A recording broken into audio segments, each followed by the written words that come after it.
Gangs. Excuse me, sorry, Lo. No problem. It's a lot of Berkeley gangs that's forming in Berkeley.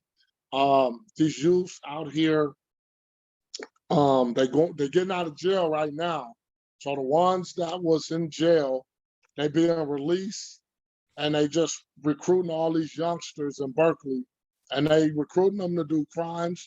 They recruiting them for gang violence and everything. And I think we call it a summer of peace, so we can all get together and help the community out and save our youth, because a lot of these youth are headed in the wrong direction. I think everybody that's on this call know what's been going on in Berkeley, at Berkeley High. And I mean, they start now as young as 10 years old, carrying guns and shooting and doing all kind of things of that nature. So we just call in a summer of peace, and we're trying to get together and try to come up with a solution. I've been in Berkeley for 53 years, and I have never seen this much violence, youth violence, in my life. Not even when I was out there in the streets. You know, I was a part of the problem back when I was younger. I'm trying to be a part of the solution. So we're just trying to get everybody together to form this youth, this summer of violence. We've been reaching out to the city for support. We haven't been getting any response. The city has cut off all the resources for youth. When I was growing up, we had the Berkeley BYA, we had West Y, all these rec centers, and every neighborhood in Berkeley has been shut down. So the city of Berkeley has made one rec center for youth, and that's in Yap, and that's in South Berkeley. They got James Kennedy on the waterfront, but it's dividing the youth because it's dividing them, and it's just making it territorial, where you can't come down here, play baseball, basketball, or you can't come up here. Like I said earlier, when I was growing up, it was rec centers in every neighborhood, and everybody participated. Everybody was just a big old family, and Berkeley is being divided right now. These youth are being divided. They don't have no resources. They don't have anything to do. So we're trying to come together and give them something to do. 7 years ago, we started a youth program, and we're just using it for tools. We started a football program 7 years ago because first we started a Young Lives Matter Foundation, and we wasn't getting enough kids. But I'm gonna let Lynn Marie explain that, because she could explain it better than me, how we started and we came this far. You want to explain it, Lynn? Lynn, are you there? Okay, yeah, I'm coming off of mute. Okay, all right. Well, how the program began, it started with violence happening in the neighborhood, and a lot of people that knew Lorenzo were reaching out to him. Parents were reaching out to Lorenzo, and they were saying, can you talk to my son, and can you help with me talking to the other parent? And so he started doing a lot of conflict resolution with parents and kids that were having incidents and different things going on in the city of Berkeley. And when he started doing that, he started, talking to the parents about what the added value that their kids had. And so he decided to start Young Lives Matter. And it started, our first event was a Black History program where he showcased the talents of the youth. And then he started doing mentorship. But we were noticing when we were having like the mentorship classes that it was more adults showing up than the kids, right? So him enjoying football and being a part of football throughout the years with the Berkeley Cougars and a star football player at Berkeley High. He loves football. And then me being a part of, my daughter had been cheering for years, and I had been helping with different youth. I was me and my daughter were a part of the Berkeley Junior Bears for about 6 years. We both kind of knew that was one of our passions. So we said, well, how can we get more kids to engage in the mentoring? And that's when the Berkeley Bears had stopped their program. And I said, well, there's no football going on in Berkeley right now. So maybe we can, start the Berkeley football up again. And we originally were going to do it and bring back the Cougars, but we wanted to, we didn't know what that would entail. So we said, well, let's just start from scratch, and we'll be the Junior Jackets, and we'll associate, with the high school. So that's kind of how it started. It really didn't start with, oh, we want to play football and this and that. It started with the conflict resolution that Lorenzo was doing with the parents and with the kids, trying to prevent violence from happening and trying to resolve issues amongst people, because parents trusted him, knowing him from the community and just knowing him, growing up with him, and that he was a voice of reason and that people respected him. So that's really how it just, they say that necessity is the mother of all inventions. So that's pretty much how we started. Thank you so much, Lynn Marie. I'm wondering, this mentoring piece that you started out trying to do, when I'm with you guys and watching you and the other coaches with the young people on the field, and they have a number of, do you have five football coaches and a couple of, hi, Reverend Craddock, welcome. Well, yeah, we got it's about 10. You only seen about 5, but it's about 10 coaches out there. I think you met 5 so far. Okay. And then there's also cheerleading coaches. And what I've really seen is that you are incorporating the mentoring into the coaching that you're using. You and all the other coaches I've seen really use the moments of, a kid having a hard time on the field because he's just getting back in shape and he's uncomfortable. And I'll watch a coach kind of put his arm around him, and just the way you talk to the kids about this is a brotherhood, and the relationships, the peer relationships, and the coach player relationships are really central. So I'm curious if there's anything else you want to say about the ways that you use just the game itself to offer many things to these young people. Well, like Lynn said, we started this. We really using football as a tool to mentor the kids, conflict resolution, just emotional intelligence, because we got a lot of kids that go through a lot of things at home, being bullied at school, because a lot of people just think, okay, football, or it's just kids running up and down the field, but they don't understand these kids that have real issues. A lot of these kids have really issues. Some of these kids been abused. Some of these kids been bullied at school. It's a lot of things that's going on besides football. Homelessness. That we there for them, and try to teach them, especially how to get along with other kids. Some of these kids don't know how to even get along with the other kids. But once they come to this program, we try to touch on all those things. I don't really care about kids scoring touchdowns or winning the game. We want these kids to win in life. That's what we're trying to teach these kids. We're trying to teach these kids to have patience,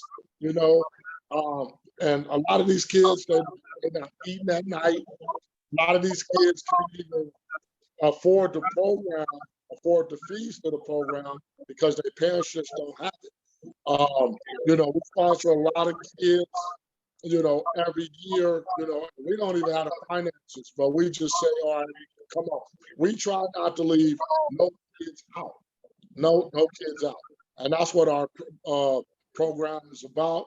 It's about off the street, on the field, and we try to just do a lot and wrap our arms around these kids because Berkeley is starting to be a very violent place. A lot of these kids in Berkeley, they do crimes in other cities too.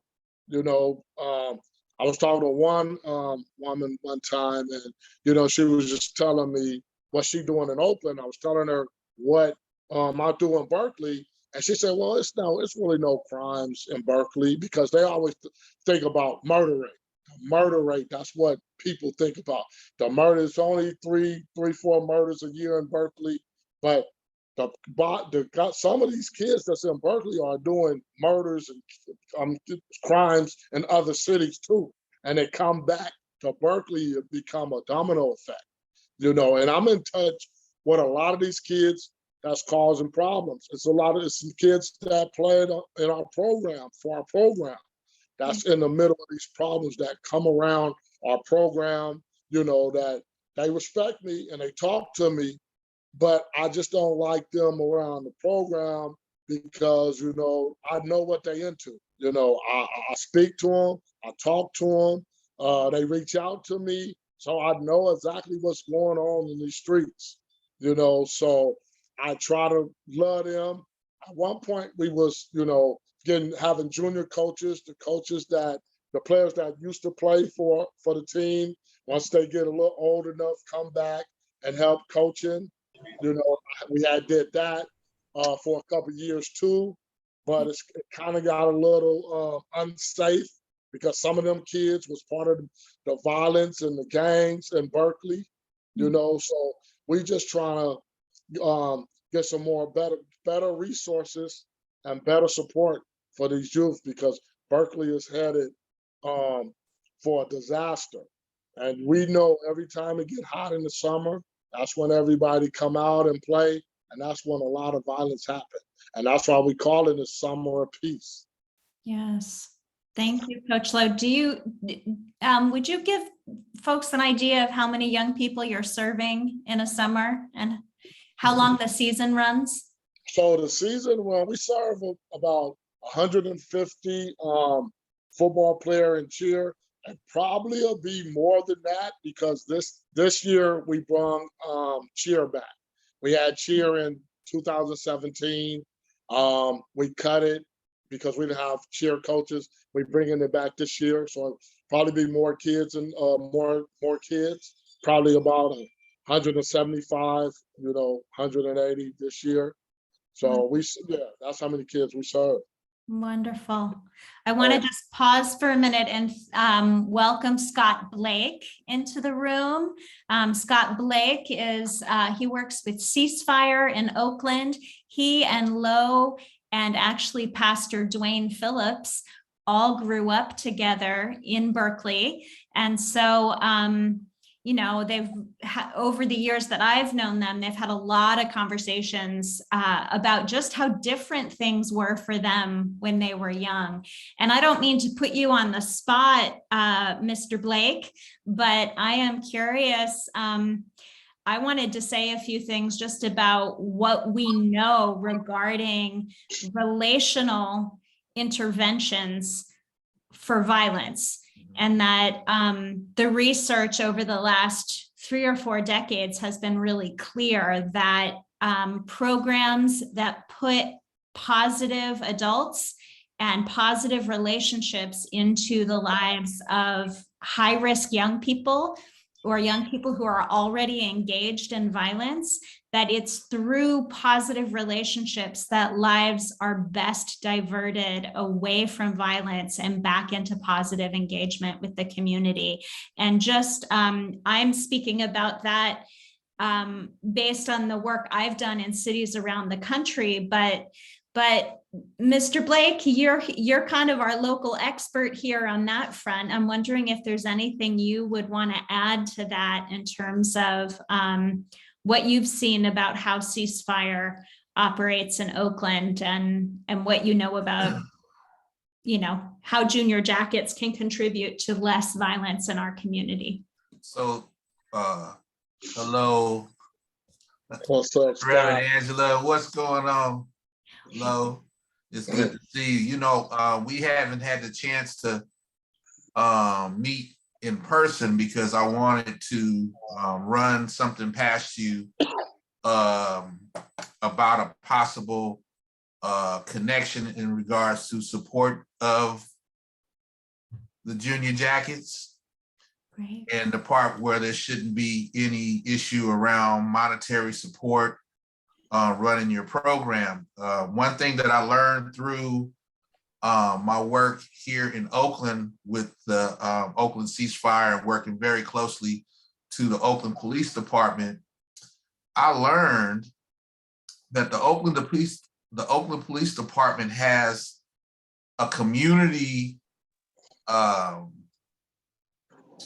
They've got a group of officers they're young, 30s, early 20s, might have been on the force maybe anywhere from a couple of years to about 5 to 10 years, that are actually community based, and have zero interest in the policing of people and arresting people. Their whole thing is working with young people and trying to provide opportunities for them. And most of the ones that I learned that blew my mind, that the Oakland Police Department has a camp, a beautiful camp. They have a summer camp program. They sponsor youth all over Oakland, youth that have been in foster care, have gone through the system, homeless, or the ones that are very artistic, that are into the arts and music or whatever that piece. And I learned that, and I couldn't believe it. I said, wow. I said, all I've ever known about the Oakland Police Department was they were arresting people and killing people over the years, right? And until I started having that conversation, right? And learning about the different kinds of opportunities professionally working within the police department. I mean, you're not a police officer. They have all kinds of professional opportunities for people going into, working with different networks and systems within the police department. And I'm like, most people we grew up, we didn't want to have nothing to do with the police. There were police officers, and we can name them on one hand how many police officers we knew that actually treated Black young men in Berkeley like human beings and actually weren't there to, always arrest you, tried to bestow some wisdom with you and hope that you would be doing different things. So I had that experience, but what I wanted to talk to you about, man, is kind of flipping the script in Berkeley, because we know that the Berkeley Police Department aren't doing anything in our community, for one, other than policing, right? But I know that there are some officers that I've met in Berkeley, but outside of Berkeley, and learned about some of their interests. And I know that they have a Black police officers union. They have a group, and I know for a fact if we approach them, that this could be something that they could support. And just think about it, because me and you know that we're not the police. We're not informing on anybody. People not getting arrested. But I think that we would be doing something very unique in our community if you dispel that whole notion that the police are our enemy and all they want to do is put us in jail and kill us. Yes. Especially if they're the ones that look like us that want to support us. Now, I'm not saying invite the police in their uniforms and come and stand like they guarding the games or anything like that, but they need us more than we know. Yes. really, because there's a lot going on internally within the Berkeley Police Department and nationally with the police around creating trust and community within the African American and Latino communities in particular. And they've got resources to support us. And I think that it's a worthy conversation to have. And I wish I'd seen you so I could have talked to you in more depth about it, Lo. But I mentioned it to Reverend Angela because I'm seeing a lot that's happening here in Oakland, man, and I'm involved. And I don't know why Berkeley and someone like yourself that's working with so many youth and impacting all these lives, why you in the organization could not benefit from those dollars that exist in the city. So I'm just gonna leave it right there. And I know me and you gonna talk offline because it's in the atmosphere now. Right. But I mean, when you think about it, folks trying to put us out of the park don't want us in the park in the first place. Yes. Yeah. You know what I mean? A park that we was raised up in. That part. Yeah. And I just think that we could be strategic. You can be, because it's your organization. And I'm only making a suggestion. And Lord knows, I would have never thought in my wildest dreams that this would come out of my mouth. And Right. So yeah. Thanks, man. I appreciate that information. So it's funny because I have reached out to the Berkeley Police Department. Few years back, I had reached out to the chief of police, Okay. the old chief, and I was trying to bridge the gap between the Black and the brown community and with the police department, because it was a lot of, a few years, I mean, there was all kind of stuff going on between, Right. Blacks and the police. So he never reached out to me. And I seen him and I told him, we was at a barbershop meeting in front of 30 people. I told him to come to practice, introduce himself, and he never came. But I met the new chief, and I presented The one that's there now. The one that's there now. The one that's there now. I presented the same. She's leaving? Yeah, I just saw on Berkeley side today. So I presented the same thing to her. She came and practiced. The officers came to practice. We did a toy drive for the kids. They donated toys to the 50 families for the junior jackets for Christmas this year. Oh, Right. So I planted that seed. So that's what's up. So yeah, and I got her number. So we text. Sergeant came up to the practice one time also and checked on us, and another officer. So that seed is planted. That seed is there. But it's sad news to hear that she's leaving right now. Yeah. Because she was all in. So She's low. No, it's Jennifer. I don't think she's leaving. So she's interim, and they put out the notice to hire for the position. Oh, okay. So that's what's going on. Okay. And she's applying for it. Oh, she's applying for it. Oh, good. Okay, yeah, good. Cause she's doing a great job. Yeah. She's doing, yeah. I'm gonna give her a props. She's doing a great job. So I hope she get the job. Well, that's great, man. I didn't know that you had done that. But the whole piece, with these relationships that we're developing with some of our council members. Yeah. So if we work with our council member and we work with a couple of the police officers that are actually committed to doing it, and then they'll start sharing information with their colleagues, right? And I think that's a good way of developing that relationship, man, and actually begin to change the narrative, especially around San Pablo Park. Yeah. you know, and like I said, they have resources that they can help, man. And I think that, Yeah. you know, it takes time to build a relationship to where people actually really gonna come out of their pocket. But I think that, man, you made a great start. So I'm like, I know that I want to support you in doing that. So, you know, like somebody, you can't do it all by yourself, right?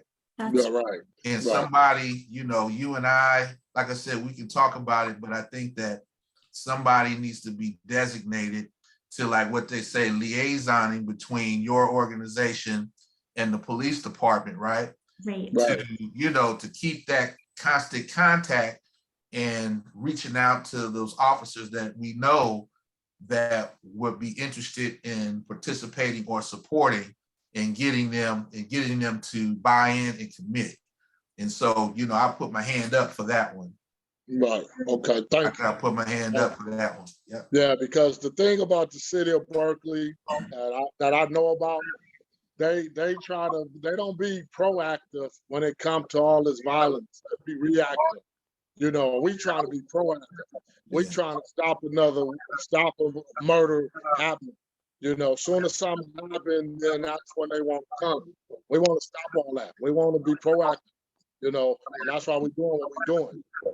But Absolutely. yeah, but them seeds is planted up there, so we're gonna move forward with that, and we'll talk offline too, Scott. All right. Okay. Okay. Lynn Marie, looks like you got your hand up. Well, I just wanted to say that a few months ago I did reach out to the mayor, the councilman Taplin, the chief of police, the fire chief. I didn't reach out to the city manager, but I did reach out with a letter asking to form a partnership with them to get support from them for our youth. And I haven't heard from anyone, and I'm not really sure, maybe because I actually just, you know, went to their offices and left letters. So I know with COVID, maybe people, and also the superintendent of the Berkeley schools. I did them all in one day. I took them a yearbook and I took a letter asking, could we form partnerships with them? And I haven't heard back from anyone. And I'm not that familiar with, maybe I didn't go the right route, you know? So, but if there's somebody that could assist me in helping to set up actual meetings with them, with the committee, that would be a big help as well. Great. Let's see, Jennifer Brown, who also wrote in the chat, BYA is open with a summer program. Sorry, I didn't read that out loud, but Jennifer, Miss Brown. Hi, first I Yeah. want to thank Flo and Lynn Marie for your program. We need more programs like that. So, and thank you for hosting this conversation as well. I also work with Scott on Ceasefire, and I'm a division director at the probation department in juvenile field services. Great. And I'm interested in helping stop the violence in Berkeley as well. And Lo, I'd love to, when you and Scott speak, to be part of that conversation to see how I can help through the county to assist with this. For sure, we're doing things in probation to investing money into the community to stop violence in different ways. But I love hearing new ideas and how to make these connections to get to the people that are committing the violence, because we know it's not everybody committing violence. We know it's 10 or 12 people, or, you know, it's not like an entire city. And so we want to reach who's committing the violence. And you know, we've had different ideas like hosting events in the park and, you know, trying to have proactive activities for the youth in the community.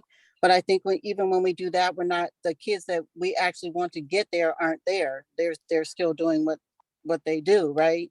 And so how do we reach these kids? And, you know, Scott's gone door to door and knocked on these doors and talked to these very high risk violent people in the Oakland community. And do we need to do that in Berkeley and set up something like that, or have some type of call in where we talk to them like we do with the ceasefire, and have these gang members or violent people come in and talk to them and try to give them different alternatives. I will tell you that that Alameda County Probation Department does invest in programs throughout Alameda County. And one of them is Berkeley Youth Alternatives, where they invest in case management.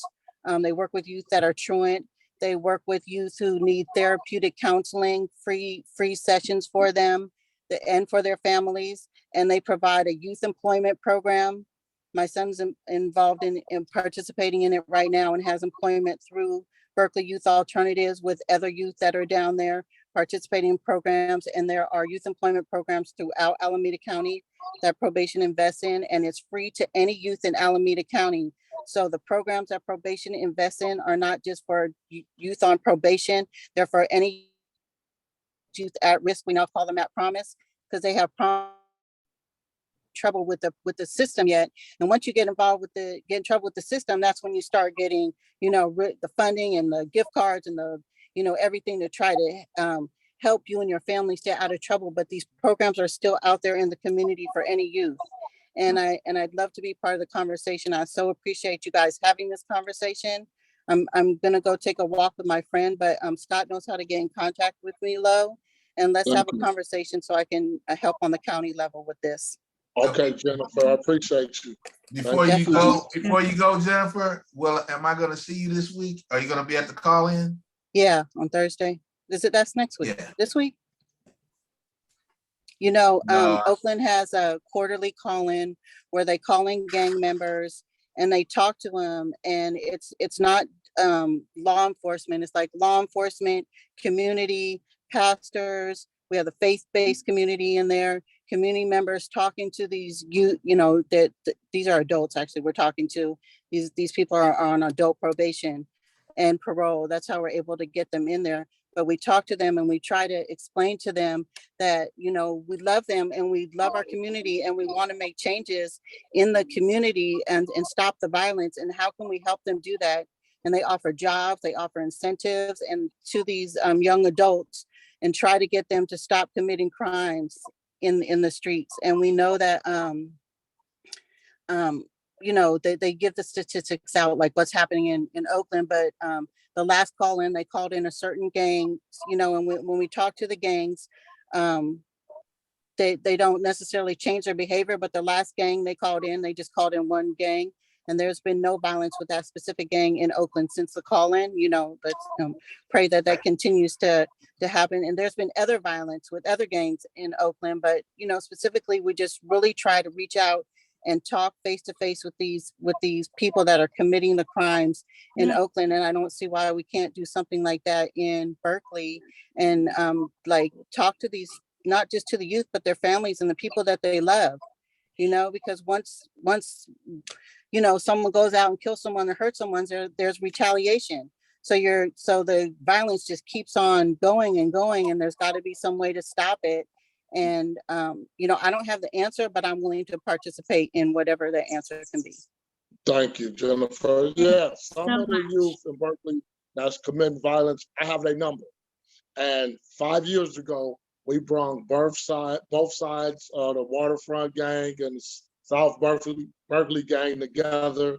And we met at Pastor McBride Church. But it ended up all bad because one of the youth, so-called, had snitched on another, and they said we had him there, we had snitch up in there, and it didn't go. But I'm willing to do it all again, So we could do it. Let's do it all again, and I help support that. And you go out and you have a faith-based person, a community person, go out and really they actually go into their homes and they talk to them and tell the family, this is what's going to be happening when we meet and we talk. And this is why we're meeting and talking. And this is a peaceful event. And, we're going to provide support and resources to you and your family once you come to this event. And so we need some incentives there to do that so that the families, actually want to come out and participate in these conversations.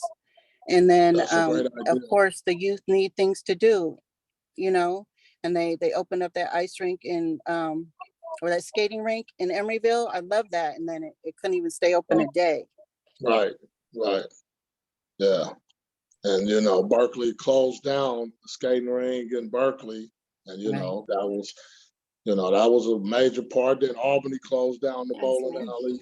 You know, we know Town and Country, Silver Ball, and all them places. Come on. Yeah. Down, so, Yeah. you know, they don't really have nothing to do no more. Right.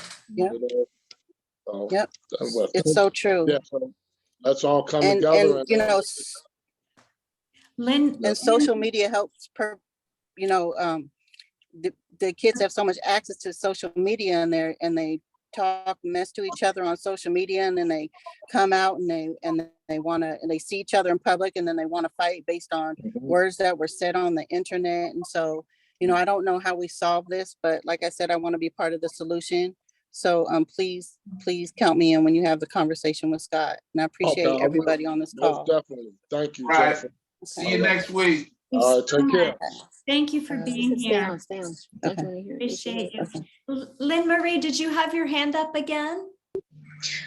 Yeah, I just was gonna say, it's so good to hear all the things that Jennifer is talking about on a countywide, because sometimes it's hard, because if you're just a small city, but the county is bigger and it can reach more. But I was also gonna say that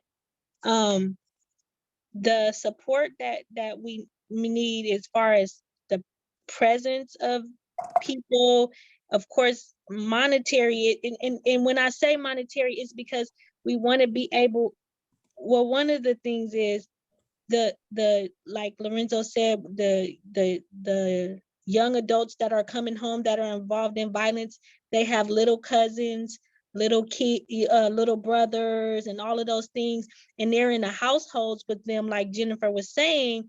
And the thing with that is, if we catch them early, when we got them at 5 years old, 6 years old, 7 years old, 8 years old, 9 years old, like before they have those kind of influences in their ear, it just gives them a better chance when we can catch them young. So that's one of the things that's very important about a program where they're around structured things, because once they get, like how Lorenzo is saying, that he knows, you know, some of the kids that were in our program that have aged out, well, we didn't get those kids till they were like 12 years old, right? So they're already kind of teetering on the fence of what they're going to be about and what they're going to do.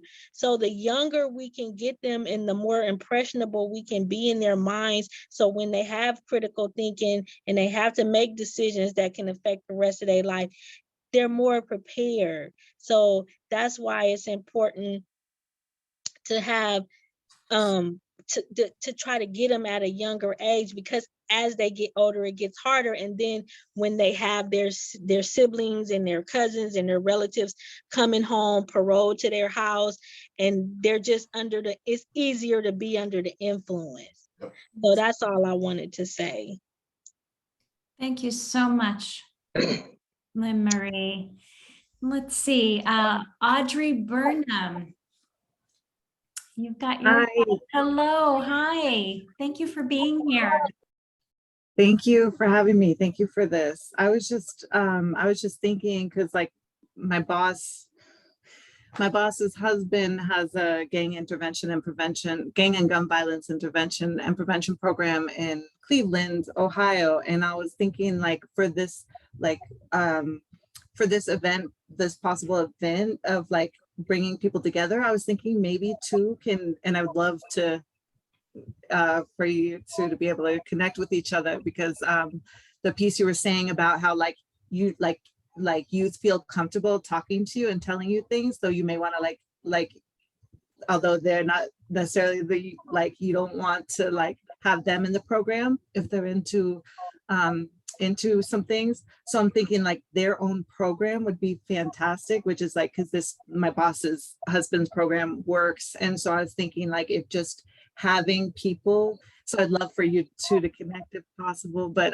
like, just because like also your piece like on youth and like youth who haven't anyway, but needless to say, what I was thinking, sorry, and thank you for what you do, is like inviting people who have gang violence intervention prevention programs, if they're willing to speak to, so that way, and also maybe possibly to like invite people who would want to volunteer, who would have like, who have been through the system, or have credibility, that like that they can build trust, just so that the youth who are like have been getting into violence, like also have a way to get out. Because this is like, that's my boss's husband's program. Like they successfully get people, like kids out of gangs, and also keep kids away from gangs and guns. And so just a thought like on like, I'd love to like for people to be able to talk together, because even if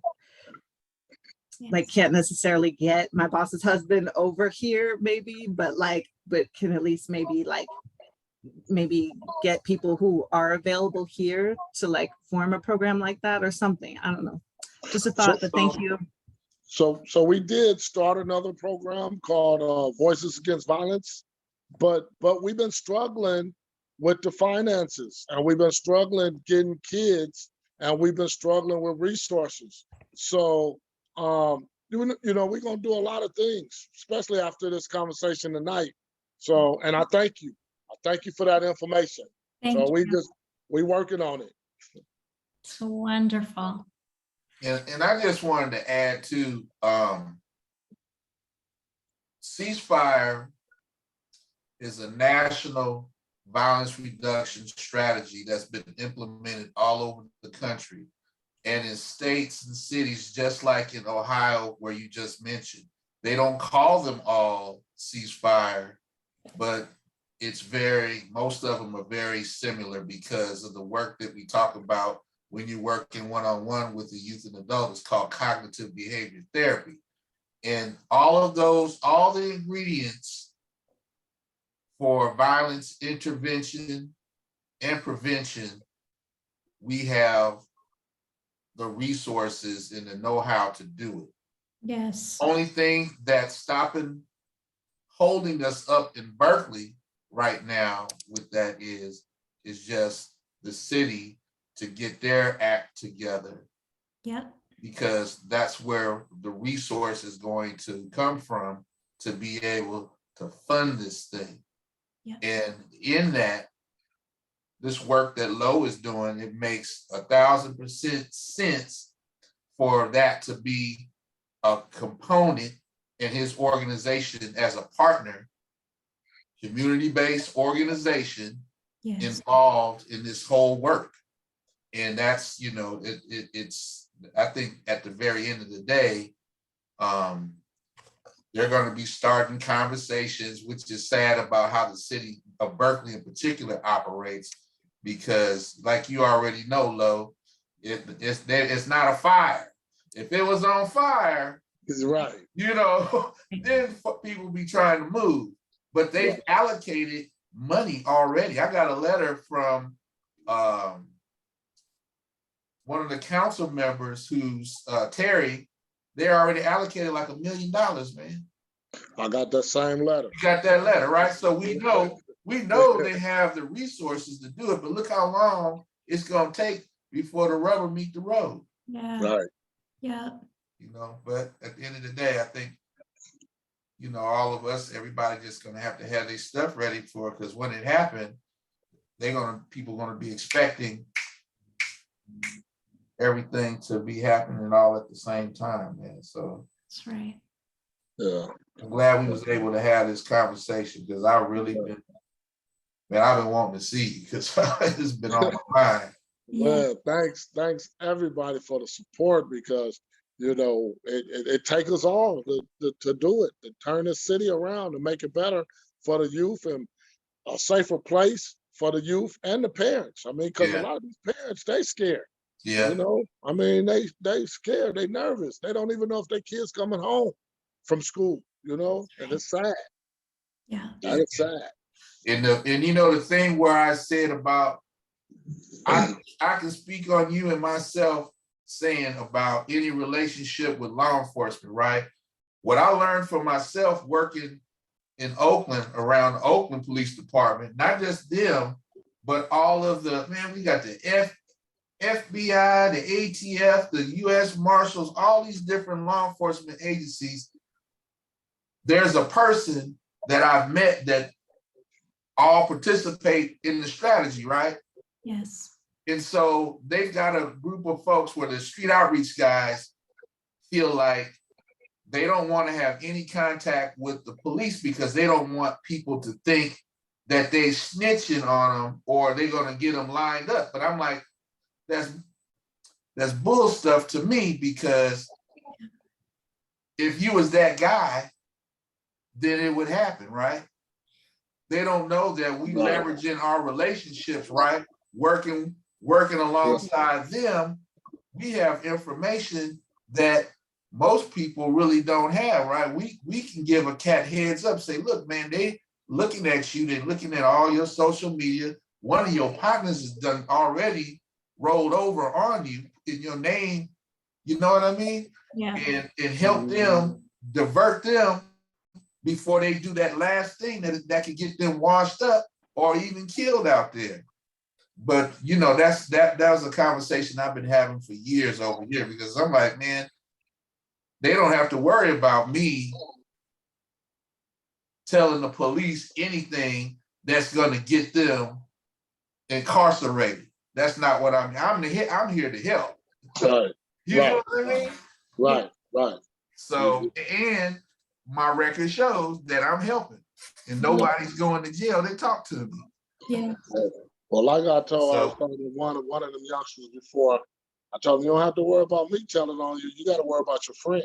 How about the that? guys you hang around. Yeah. You know, I was just being honest. And speaking of the U.S. Marshal, the U.S. Marshal and Alameda County Task Force, they picked up 3 youngsters from Berkeley that's been involved in all the shootings. Recently? Yeah, like I think last week or 2 weeks ago.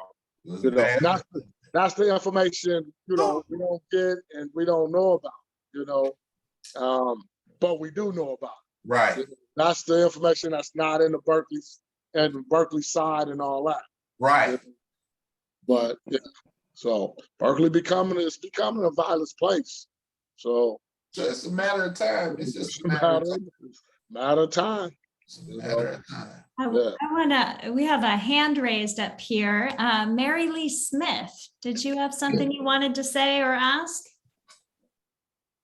Yeah, sorry, I'm not going to turn on my camera just because I'm burning dinner, multitasking here.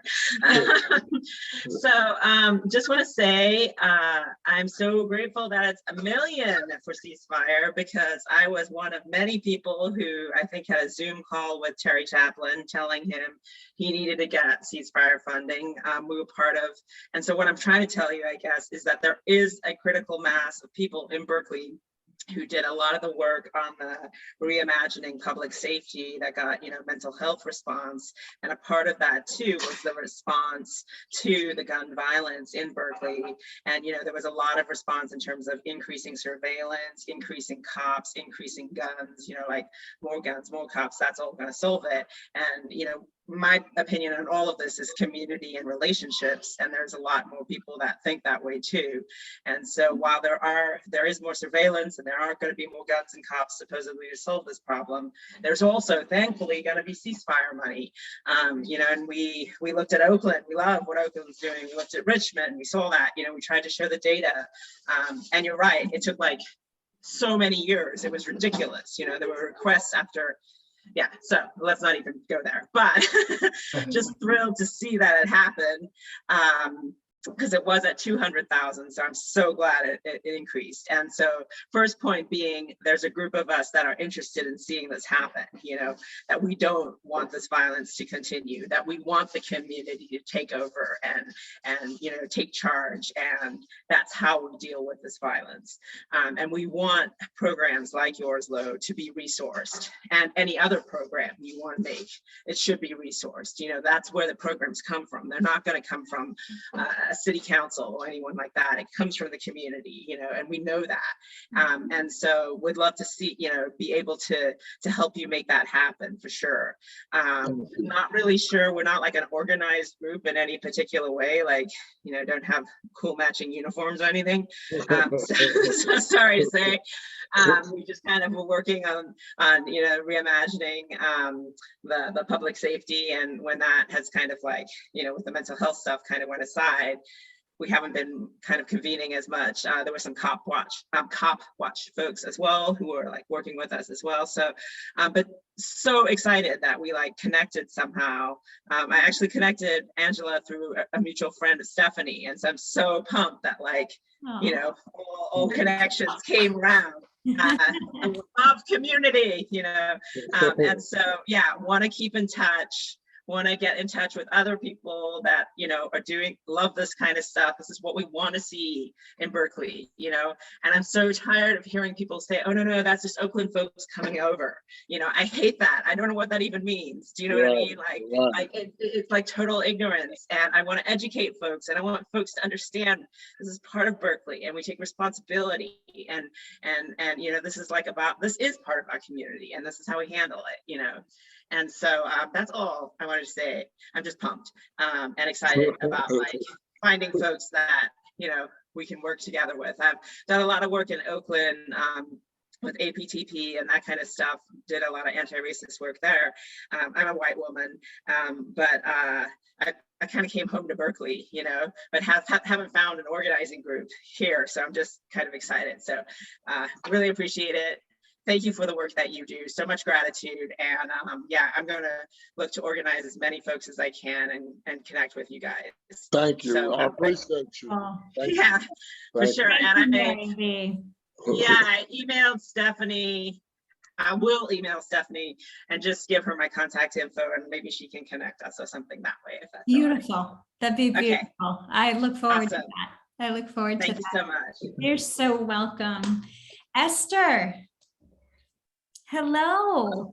Hi, I'm really excited to hear everybody because it feels like there's different pieces that could come together. Just even hearing from different people is really exciting, and it seems like there's going to need to be a way to keep that integration of all the different resources or possibilities or pressures going. And I don't know if more people talk to city council people, if that would help move things more. I don't really have an answer to your question, Lynn Marie, but I'm just wondering, like, if there's a number of people who, say I want to meet with council member, either our own where we live or all of them want, I wonder if that would be at least somewhat helpful, like yes. one piece of the puzzle. Yes, I think that'll help. I think that'll help. I think they need to hear from multiple people. And another thing that I think is really interesting is that Ceasefire really does make use of different community groups and police, and there's sometimes like Mr. Blake was saying, like, you're sort of surprised, but maybe police could be helpful in this. And so if we also talk about it in a way that includes all possible resources, I think that surprises people a little and might move things a little, or at least move minds a little bit. Thank you, Esther. Thank you. Thank you, Esther. Appreciate that. Yes, we need all the voices we can get.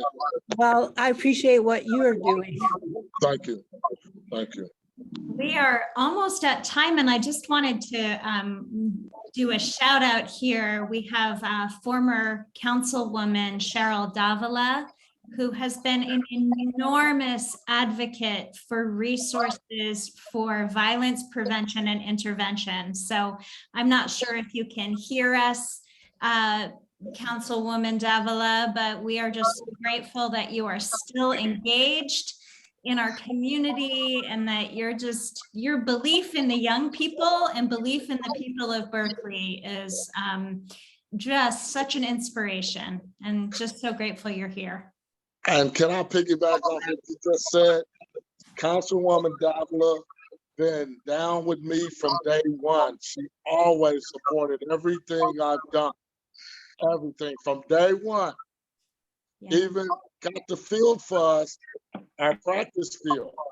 So thank you, Cheryl. I'll never forget you. I'll never forget that. Thank you. That's right.